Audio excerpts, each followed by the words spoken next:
Yo, what's up mga haters? So meron tayo ngayon bagong grill natin, Ford Ranger Everest Next Gen Grill. Ito po yung Victor style natin na grill version 4. Kagandahan nito, may kasama siyang DRL. So iba na siya dun sa mga nauna natin nilabas sa version 1, version 2, version 3 grill. So once na nag-open tayo ng ating mga sasakyan, kahit Ranger o Everest yan, may ilaw na rin po dyan. Alright, unlock tayo ng sasakyan natin. Makita nyo, nag-ilaw na siya. Nagbi-blink, okay lang yan kasi hindi pa nakabukas yung makina. Dahil kung makikita ninyo, naka-open na rin yung ilaw dito. That's normal, right? So mag-i-start tayo ng engine ha.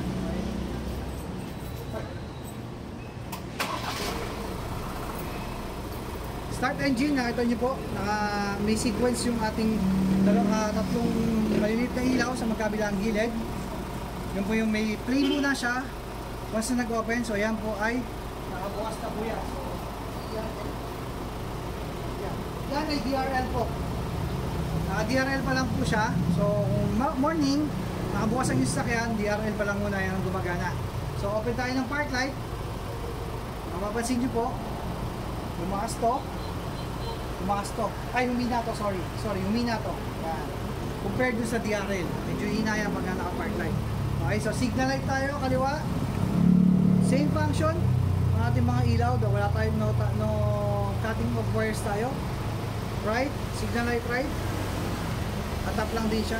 So pag kung ano yung ginagamit, mag-white pa rin yung kabila kung ano lang yung signal light na ginagamit. Hazard, syempre sabay na po yan ilaw yung yellow natin, yung amber natin na ilaw. So sabay siya, naka-hazard siya. Okay, so pagka in-off natin yung hazard, babalik ulit siya sa white na color. So yan po ang mode nito ngayon is ang naka-on po ang park light nito ngayon this time. Okay, so ngayon papatayin na natin yung engine dahil nakita na natin off engine. Yan. Tapos syempre may ilaw pa, nakikita nyo po, nag-blink pa yan. That's normal. Off natin. Wala na rin po siya, same nasa kaliwang side. So nawala rin yung ilaw niya. So normal po na nabiblink siya ng konti hanggat hindi pa naka-lock yung inyong mga sasakyan. May settings po yan sa ating mga sasakyan na delay, 10 seconds delay, 20 seconds delay bago mag-off yung mga ilaw natin.